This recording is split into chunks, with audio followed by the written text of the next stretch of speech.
Mullaperiyar dam പൊട്ടാതിരിക്കാൻ spirit in ജീസസിൻ്റെ ആത്മീയ അഭ്യാസം. രസകരമായ ഈ ഒരു പുതിയ സംരംഭത്തിലേക്ക് ഏവർക്കും വിനീതമായ സ്വാഗതം. കഴിഞ്ഞ ദിവസം എനിക്ക് അമേരിക്കയിൽ വസിക്കുന്ന ഈ ടെമ്പിൾ ഓഫ് തോട്ട് എന്ന് പറയുന്ന നമ്മുടെ യൂട്യൂബ് കൂട്ടായ്മയിൽ പങ്കെടുക്കുന്ന ഒരു വ്യക്തി അയച്ചു തന്ന ഒരു ഓഡിയോ ക്ലിപ്പ് നിങ്ങൾ അല്പം ശ്രദ്ധിച്ച ശേഷം ചില കാര്യങ്ങൾ അനുബന്ധമായി ചിന്തിക്കുവാൻ താല്പര്യപ്പെടുകയാണ്. നിങ്ങളിത് പ്രത്യേകമായി ശ്രദ്ധിക്കണമെന്ന് അപേക്ഷിച്ചുകൊള്ളുന്നു. പക്ഷെ അവിടെ നമുക്കെതിരായി ആഞ്ഞു വീശിയ എതിർപ്പിൻ്റെ ആ ആക്രമണത്തിൽ അനേകർ വീണുപോയി. പിന്നീട് അവിടെ ഒരു ശിക്ഷ പോലും ഒരുക്കപ്പെട്ടിട്ടില്ല. കൂട്ടായ്മകൾ നടത്തപ്പെടുന്നുണ്ട്. ഇവിടെ കുറച്ചുപേര് മാത്രമായിട്ട് നടക്കുന്നു. ഈ മാസത്തിൽ നടത്തപ്പെടുന്ന ഈ ശുശ്രൂഷ പ്രത്യേകിച്ചും സമർപ്പിച്ചതിന് വേണ്ടിയിട്ടാണ്. മുല്ലപ്പെരിയാർ അണക്കെട്ടിൻ്റെ സംരക്ഷണത്തിന് വേണ്ടിയിട്ടാണ്. ലക്ഷക്കണക്കിന് മനുഷ്യർ മുല്ലപ്പെരിയാർ അണക്കെട്ട് പൊട്ടുമോ എന്ന ഭീതിയിലാണ്. ആ ഒരു ഭയം നിലനിൽക്കുകയാണ്. ഇപ്പോൾ നമ്മൾ ഈ ശുശ്രൂഷ ഏറ്റെടുത്തത് ഈ മുല്ലപ്പെരിയാർ അണക്കെട്ട് വേണ്ടി പ്രാർത്ഥിക്കാൻ വേണ്ടിയിട്ടാണ്. കഴിഞ്ഞ കാലങ്ങളിൽ എവിടെയെല്ലാം സ്വദേശീസ് ഇറങ്ങിച്ചെന്നുവോ ഇവിടെയൊക്കെ ദൈവം ഇടപെട്ടിട്ടുണ്ട് ഓരോ മേഖലകളിൽ. അതുകൊണ്ട് ഈ അണക്കെട്ട് സംരക്ഷിക്കപ്പെടണം. അത് തകർന്ന് കേരളം നശിക്കരുത്. ഈ കഴിഞ്ഞ ദിവസങ്ങളൊക്കെ എനിക്ക് ഒത്തിരിയേറെ പ്രയർ റിക്വസ്റ്റുകൾ വന്നിട്ടുണ്ട്. മുല്ലപ്പെരിയാറിന് വേണ്ടി പ്രാർത്ഥിക്കണമെന്ന് പറഞ്ഞുകൊണ്ട് അതിൽ ആളുകൾ പ്രാർത്ഥിക്കുന്ന പ്രാർത്ഥനകൾ എനിക്ക് അയച്ചു തന്നിട്ടുണ്ട്. അതിൽ പങ്കെടുക്കാമെന്ന് ചോദിച്ചുകൊണ്ട്. അപ്പോഴാണ് ഞാനിങ്ങനെ ഒരു അവസ്ഥയെക്കുറിച്ച് ചിന്തിക്കുന്നത്. നമുക്കൊരു കൂട്ടായ്മ നടത്തിയാൽ നമുക്ക് അതിനു വേണ്ടി പ്രാർത്ഥിക്കണം. അഭിഷേകത്തിന് ശക്തിയുണ്ടല്ലോ. അങ്ങനെയാണ് കൂട്ടായ്മ ഒരുക്കപ്പെട്ടത്. അപ്പോൾ ഞാൻ ഇപ്പോൾ നിങ്ങളോട് ആവശ്യപ്പെടുന്നൊരു കാര്യം, ഇന്ന് നമുക്ക് ഇടുക്കിയിലും കട്ടപ്പനയിലൊക്കെ നമുക്ക് വളരെ കുറച്ച് ആൾക്കാരേ ഉള്ളൂ. ഈ ഒരു ശുശ്രൂഷയെ വിജയപ്രദമാക്കി മാറ്റണം. സ്പിരിറ്റീസിൻ്റെ ശുശ്രൂഷയാണിത്. അപ്പോൾ സ്പിരിറ്റീസിൻ്റെ മക്കൾ കേരളത്തിലെ നാനാ ഇടങ്ങളിൽ നിന്നും ഇവിടെ വരണമെന്ന് ഞാൻ ആവശ്യപ്പെടുകയാണ്. അവിടെ കല്ലറയ്ക്കൽ റെസിഡൻസി എന്ന ഓഡിറ്റോറിയത്തിലാണ് ഇത് ഒരുക്കപ്പെട്ടിരിക്കുന്നത്.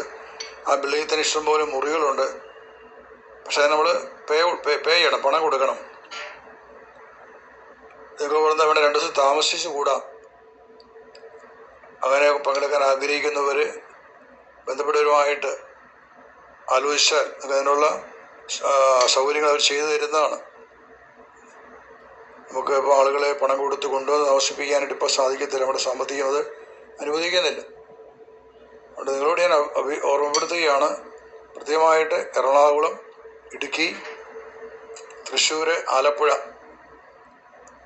കൊല്ലം, തിരുവനന്തപുരം ഈ ഒരു പ്രദേശങ്ങളിലുള്ള കാരണം ഈ അണക്കെട്ട് പൊട്ടിയാൽ ഉണ്ടാകുന്ന പ്രത്യാഘാതങ്ങൾ സംഭവിക്കുന്ന ജില്ലകൾ ഇതൊക്കെ തന്നെയാണ്. അപ്പോൾ ഇതിൽ ഇദ്ദേഹം പറയുന്നത് ഇടുക്കി മുല്ലപ്പെരിയാർ ഡാമിന് ബലഹീനതയാണ്.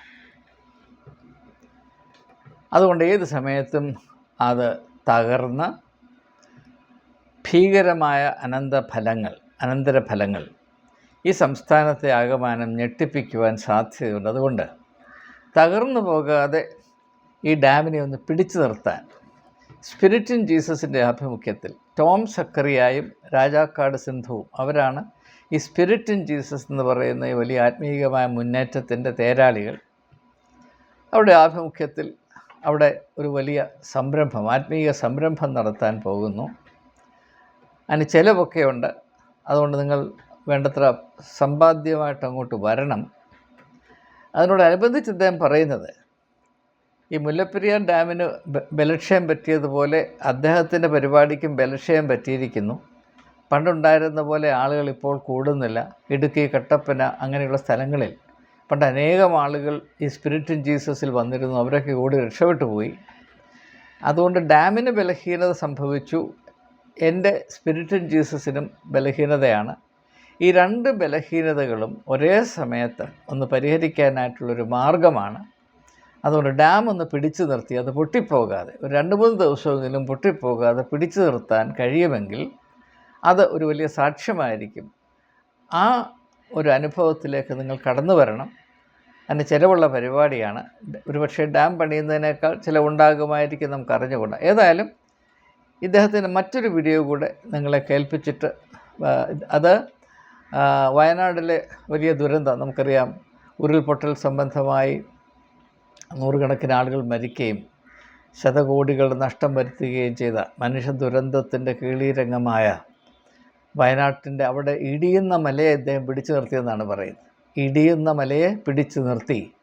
അദ്ദേഹത്തിൻ്റെ സ്പിരിറ്റ് ഇൻ ജീസസിൻ്റെ വെബ്സൈറ്റിൽ പോയാൽ നിങ്ങൾക്ക് അനേകമായ ഇങ്ങനെ വിചിത്രമായ അവകാശവാദങ്ങൾ ഉൾക്കൊള്ളുന്ന വീഡിയോകൾ കാണാൻ കഴിയും. ഞാൻ ഒന്നിൻ്റെ ഇപ്പോൾ നിങ്ങളെ കേൾപ്പിക്കാൻ പോകുന്ന വീഡിയോയുടെ ഓഡിയോ, അതിൻ്റെ ടൈറ്റിൽ ഇങ്ങനെയാണ്: ഇടിയുന്ന മലയെ പിടിച്ചു നിർത്തി അത്ഭുതങ്ങളുടെ ജപമാല, വയനാട് 2024 ഓഗസ്റ്റ് 31.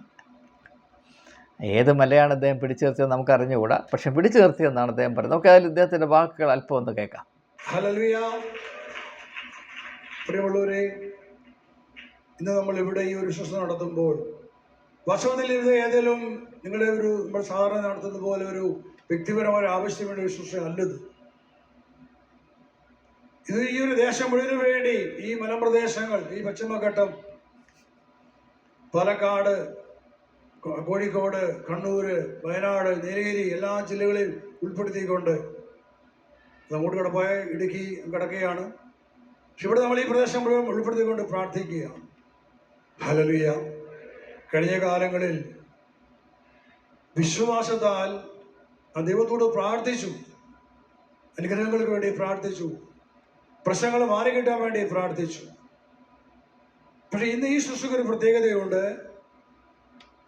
ഈ ശുശ്രൂഷയിൽ സംഭവിക്കുന്നത് അധികാരത്താൽ കൽപ്പിക്കുകയാണ്.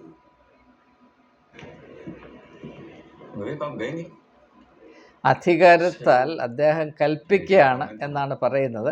വിശ്വാസത്താൽ പ്രാർത്ഥിക്കുകയല്ല, അധികാരത്തിൽ കൽപ്പിക്കുന്ന ശുശ്രൂഷയാണിത്. Hallelujah, hallelujah. കാരണം അഭിഷേകത്തിന്റെ ശക്തിയിൽ ഈ പ്രപഞ്ചത്തോട് കൽപ്പിക്കുകയാണ് പ്രപഞ്ചം അടങ്ങുവാനായിട്ട്. ഹല്ലേലൂയ. ഇവിടെ കഴിഞ്ഞ കാലങ്ങളിൽ ഈ അടുത്ത പ്രത്യേകിച്ചും ഈ വയനാട്ടിലുണ്ടായ വലിയ ദുരന്തം ലോകത്തെ മുഴുവനും നടുക്കിയൊരു ദുരന്തമാണത്.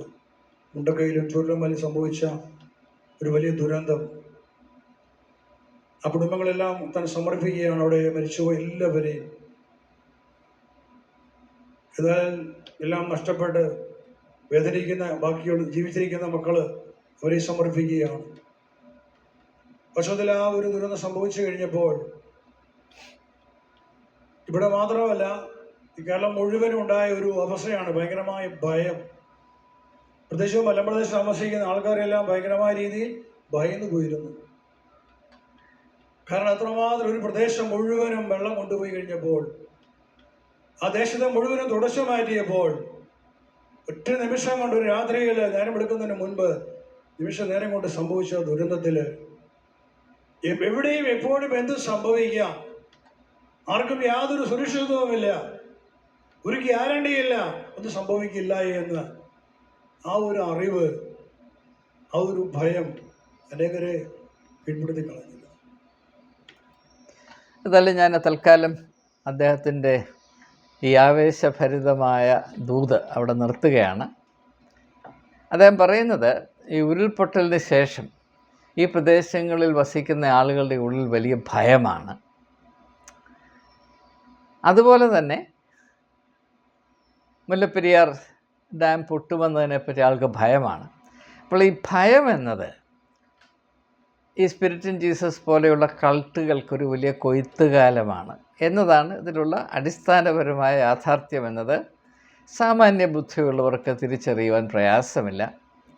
നിങ്ങൾ ഇദ്ദേഹത്തിൻ്റെ വെബ്സൈറ്റ് ഒന്ന് വിസിറ്റ് ചെയ്യുമ്പോൾ മറ്റൊരു വീഡിയോ കാണാൻ കഴിയും. അത് 2020 അതായത് കോവിഡ്-19 ആരംഭിച്ച സമയത്ത് അദ്ദേഹം ചെയ്ത ഒരു പ്രഭാഷണമാണ്.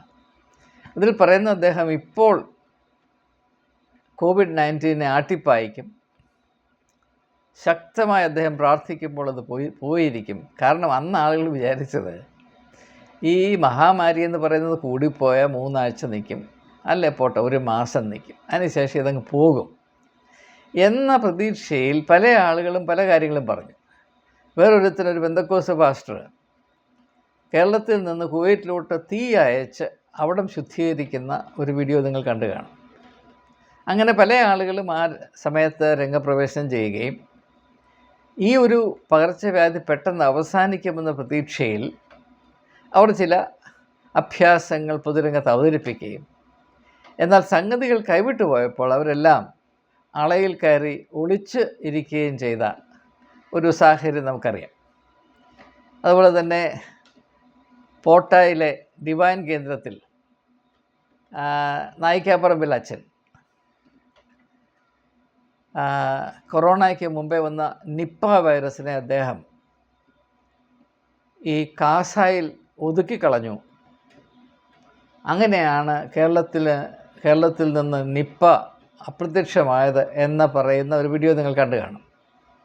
അത് പറയുമ്പോൾ ആളുകൾ അദ്ദേഹത്തിൻ്റെ കൂടെ നിൽക്കുന്ന 3 പുരോഹിതന്മാർ, അതിലൊരാൾക്ക് നാണം വരുന്നുണ്ട്, മറ്റേ ആളുകൾക്ക് വികാരം വരുന്നുണ്ട്, ഭക്തി വരുന്നുണ്ട്, ഇങ്ങനെയുള്ള സമ്മിശ്രമായ വികാരങ്ങൾ.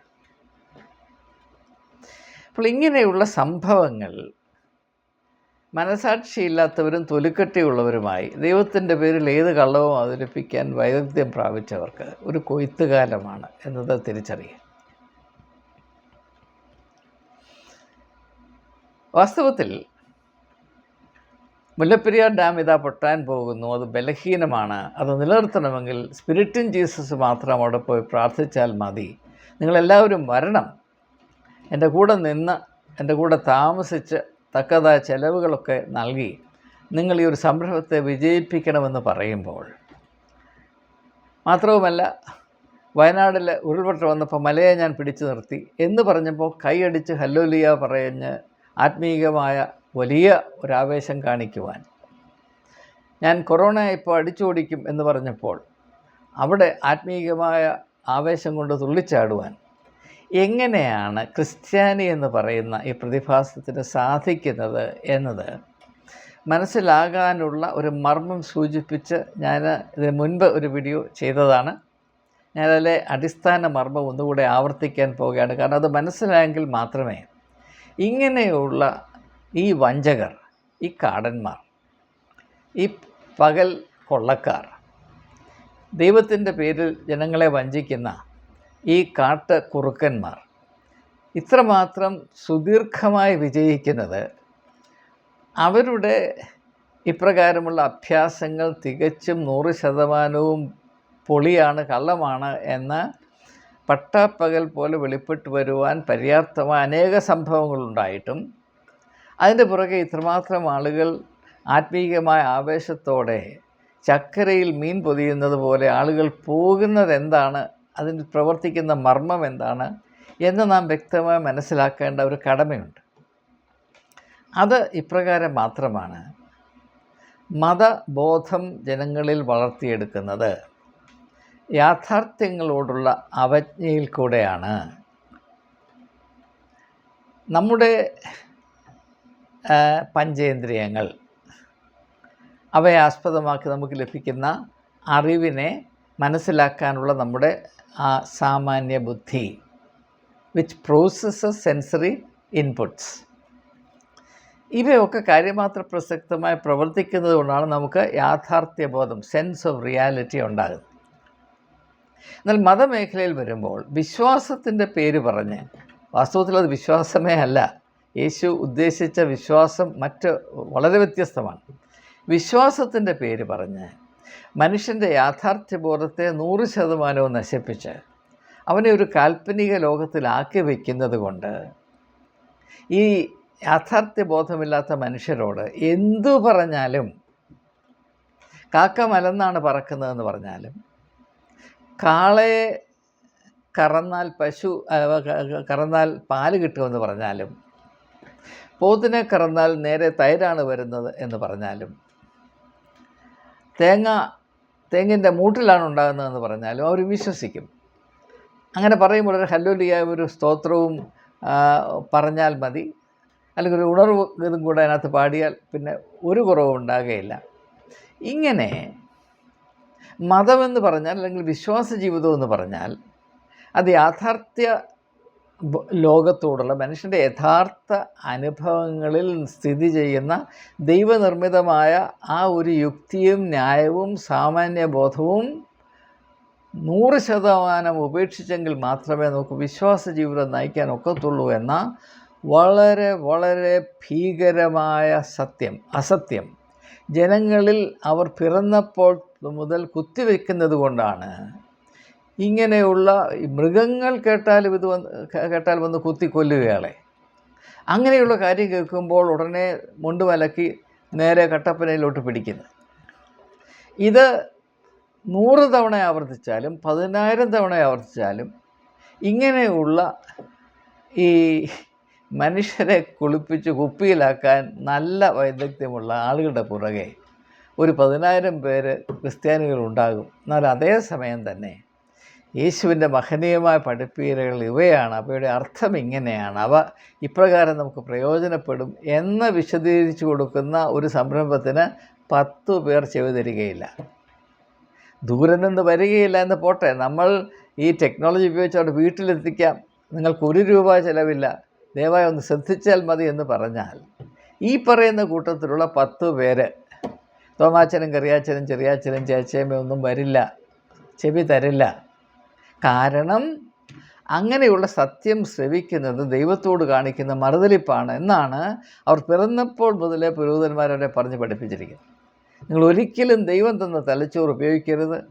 ദൈവം തന്ന ചിന്തിക്കുവാനുള്ള കഴിവ് അത് പൈശാചികമാണ്. അത് ദൈവം നിങ്ങൾക്ക് നൽകിയത് ദൈവത്തിന് തെറ്റുപറ്റിയത് കൊണ്ടാണ്. അതിൻ്റെ കെടുതിയാണ് ദൈവം എപ്പോഴും അനുഭവിച്ചുകൊണ്ടിരിക്കുന്നത്. നിങ്ങൾ ദയവായി ഈ മറുതലിപ്പ് കാണിക്കരുത്, ചിന്തിക്കരുത്, അന്വേഷിക്കരുത്, അറിയരുത്, കണ്ടുപിടിക്കരുത് എന്ന് പഠിപ്പിച്ച് കണ്ണുമടച്ച് വിശ്വസിക്കുന്നവനാണ് ഈ ദൈവത്തോട് ഏറ്റവും ഭക്തിയുള്ളവൻ. അന്ധവിശ്വാസമാണ് ദൈവത്തോട് കാണിക്കുന്ന നീതി എന്ന് പഠിപ്പിച്ച് മനുഷ്യൻ്റെ മണ്ട ഇവർ നശിപ്പിച്ച് കളഞ്ഞു. അതുകൊണ്ടാണ് നമ്മുടെ ഇടയിൽ ഈ കൾട്ടുകൾ, ക്രിസ്ത്യൻ കൾട്ടുകൾ, സ്പിരിറ്റ് ഇൻ ജീസസ്. ഇനി അതിനെപ്പറ്റി ഒരു വാക്ക് ഞാൻ പറയാം. നിങ്ങൾ ആ ഒരു പേര് തന്നെ ശ്രദ്ധിച്ചു നോക്കിയേ. ഈ ഒന്നാമതേ ഈ മലയാളി നടത്തുന്ന ഈ കാപ്പിക്കടയ്ക്ക് എന്തിനാണ് ഇംഗ്ലീഷ് പേര്? മലയാളത്തിൽ പേര് പറഞ്ഞാൽ ഒക്കത്തില്ലേ? എന്തുകൊണ്ടാണ് ഇംഗ്ലീഷ് പേര് കൊടുക്കുന്നതെന്ന് ചോദിച്ചാൽ അത് കേൾക്കുമ്പോൾ മലയാളിക്ക് ഒരല്പം ഒരു സന്തോഷമാണ്. അതിലേതാണ് ദൈവത്തിൻ്റെ ഭാഷ ഇംഗ്ലീഷാണ് എന്നാണ്. ഒരു പ്രായമുള്ള മനുഷ്യന് രോഗമൊക്കെ കൂടി ICUയിൽ കിടക്കുക. അപ്പോൾ ഇനി അധികനാൾ ജീവിച്ചിരിക്കത്തില്ല എന്നൊരവസ്ഥ വന്നപ്പോൾ അത് മനസ്സിലായ ഉടനെ ഇയാൾ ഡോക്ടറെ വിളിച്ച് പറഞ്ഞു, ഡോക്ടറെ എനിക്ക് ഇംഗ്ലീഷ് പഠിക്കാനായിട്ട് ഒരു ട്യൂട്ടറെ ഒന്ന് ഏർപ്പാട് ചെയ്യണം, എന്ത് ചിലവ് വന്നാലും അത് ഞങ്ങൾ തരാൻ തയ്യാറാണ്. അപ്പോൾ ഡോക്ടർ വളരെ അത്ഭുതപ്പെട്ടു പോയി. എടാ, ഈ മരിക്കാൻ കിടക്കുന്നവനെന്തിനാണ് ഈ സമയത്തേക്ക് പണ്ടക്കിടക്കയിൽ ഇംഗ്ലീഷ് പഠിക്കുന്നത്? അപ്പോൾ ചോദിച്ചു, അമ്മാച്ചാ എന്തിനാണ് ഇപ്പോൾ ഈ മരിക്കാൻ പോകുന്ന സമയത്ത് ഇംഗ്ലീഷ് പഠിക്കുന്നത്? മുമ്പില്ലാത്തൊരു താല്പര്യം എന്താണ്? അപ്പോൾ പറഞ്ഞു, അതേ ഞാൻ മരിച്ചു കഴിഞ്ഞ് സ്വർഗത്തിൽ പോകും, സ്വർഗത്തിലെ ഭാഷ ഇംഗ്ലീഷാണ്, അതുകൊണ്ട് ആ ഭാഷ അറിയാതെ അവിടെ ചെന്നാൽ ആകെപ്പാടെ തട്ടുകേടാണ്, അപ്പോൾ അത് കുറച്ച് പഠിച്ചുകൊണ്ട് പോയാൽ പ്രയോജനപ്പെടും എന്ന് പറഞ്ഞു. അപ്പം ഡോക്ടർ ഇച്ചിരി ആലോചിച്ചിട്ട് പറഞ്ഞു, അമ്മാച്ചാ അത് അങ്ങോട്ടാണ് പോക്കെന്നുള്ളതിന് വല്ല ഗ്യാരണ്ടി ഉണ്ടോ? ഇപ്പം മറ്റിടത്തോട്ടാണ് പോകുന്നതെങ്കിലോ നരകത്തിലോട്ടാണെങ്കിലോ? അപ്പോൾ കുറച്ച് ആലോചിച്ചിട്ട് പറഞ്ഞു, എന്നാൽ വേണ്ട, എനിക്ക് മലയാളം അറിയാതെ മതി, ഞാൻ അതുകൊണ്ട് അവിടെ നരകത്തിൽ മലയാളം മതി, അവിടുത്തെ ലിങ്ക് ലാംഗ്വേജ് അതാണ് എന്നാണ് ധാരണ. അപ്പോൾ ഇത് നമ്മുടെ ഇപ്പോൾ സ്പിരിറ്റ് ഇൻ ജീസസ് എന്ന് പറയുമ്പോൾ അതിനകത്തോട് വലിയ സങ്കല്പങ്ങളാണ്, അതുകൊണ്ട് വലിയ സംഭവമാണ്, വലിയ കൊളാമറിച്ചിലാണ്. അപ്പോൾ സ്പിരിറ്റ് ഇൻ ജീസസ് എന്ന് പറഞ്ഞു. അപ്പോൾ ഇതിനകത്തുള്ള പ്രശ്നം എന്താണെന്ന് ചോദിച്ചാൽ ഇംഗ്ലീഷ് എല്ലാവർക്കും അറിയണമെന്നില്ല. ഇംഗ്ലീഷിൽ പ്രപ്പോസിഷൻ എന്ന് പറഞ്ഞൊരു കാര്യമാണ്, ഗ്രാമറിൽ. അത് ഭാരതത്തിൽ പൊതുവേ ആളുകൾ ഇംഗ്ലീഷ് ഉപയോഗിക്കുമ്പോൾ ഈ പ്രപ്പോസിഷൻസ് വളരെ മോശമായിട്ടാണ് ഉപയോഗിക്കുന്നത്. വാസ്തവത്തിൽ പറയേണ്ടിയിരുന്നത് സ്പിരിറ്റ് ഓഫ് ജീസസ് എന്നാണ് പറയേണ്ടത്. സ്പിരിറ്റ് ഇൻ ജീസസ് എന്ന് പറയുമ്പോൾ ഇപ്പം നിങ്ങളൊരു കുപ്പി എടുത്ത് അതിനകത്തോട്ട് വെള്ളം ഒഴിക്കുമ്പോൾ വാട്ടർ ഇൻ ദ ബോട്ടിൽ. അപ്പോൾ സ്പിരിറ്റ് ഇൻ ജീസസ് എന്ന ആ ഒരു പദം വരുമ്പോൾ ഇവരുദ്ദേശിച്ച അർത്ഥമല്ല അവിടെയുള്ളത്. ദൈവത്തിൻ്റെ ആത്മാവ്, യേശുവിൻ്റെ ആത്മാവ് ഞങ്ങളിലുണ്ട് എന്ന അവകാശവാദമാണെങ്കിൽ പേര് കൊടുക്കേണ്ടത് സ്പിരിറ്റ് ഓഫ് ജീസസ്. ഇവിടെ പറഞ്ഞിരിക്കുന്ന സ്പിരിറ്റ് ഇൻ ജീസസ് എന്നാണ്. അപ്പോൾ അതിന് മറ്റുള്ള അർത്ഥങ്ങളുണ്ട്, ഞാൻ അതിലേക്ക് പോകുന്നത്. അപ്പോൾ ഈ ഒരു പ്രസ്ഥാനം. ഇതിൽ നേതൃത്വം കൊടുക്കുന്നത് ടോം സക്കറിയ എന്ന് പറഞ്ഞൊരു മാന്യനും അദ്ദേഹത്തിൻ്റെ വലതു കൈയോ ഇടതു കൈയോ ആയ രാജാക്കാട് സിന്ധുവാണ്. ഇവർ വളരെ വിദഗ്ധമായി ഈ പരിപാടി നടത്തിക്കൊണ്ടിരിക്കുന്നു. ദീർഘനാളുകളായി അനേകം ആളുകൾ വഞ്ചിക്കപ്പെട്ടിരിക്കുന്നു.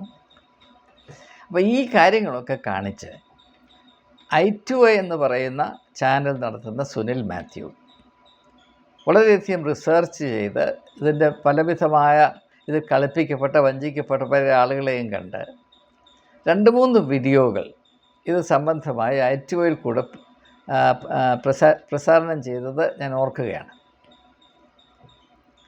അതുകൊണ്ട് ഇദ്ദേഹത്തിന് കാര്യമായ തട്ടുകേടുണ്ടായി.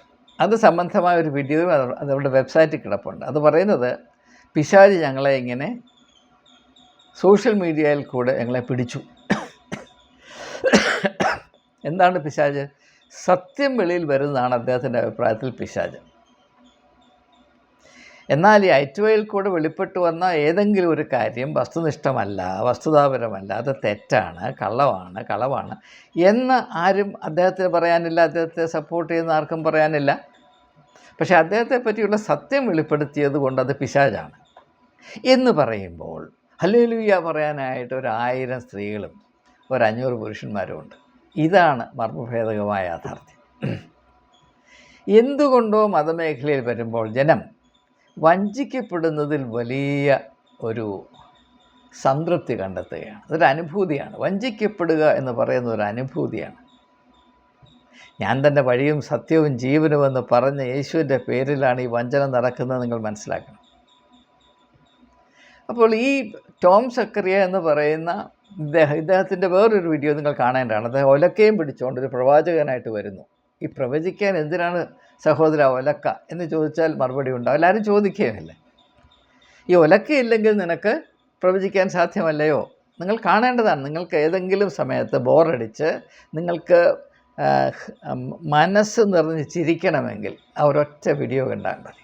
അദ്ദേഹം ഇങ്ങനെ അദ്ദേഹം നടക്കുന്നത് ഒലക്ക പോലെയാണ്. അപ്പോൾ ഒരു ഒലക്കയുടെ കയ്യിൽ മറ്റൊരു ഒലക്ക, അതുപോലെയാണ് ഈ ടോം സക്കറിയ നടന്നു വരികയാണ്. അദ്ദേഹം അവിടെ വന്ന് പ്രവചിക്കുകയാണ്.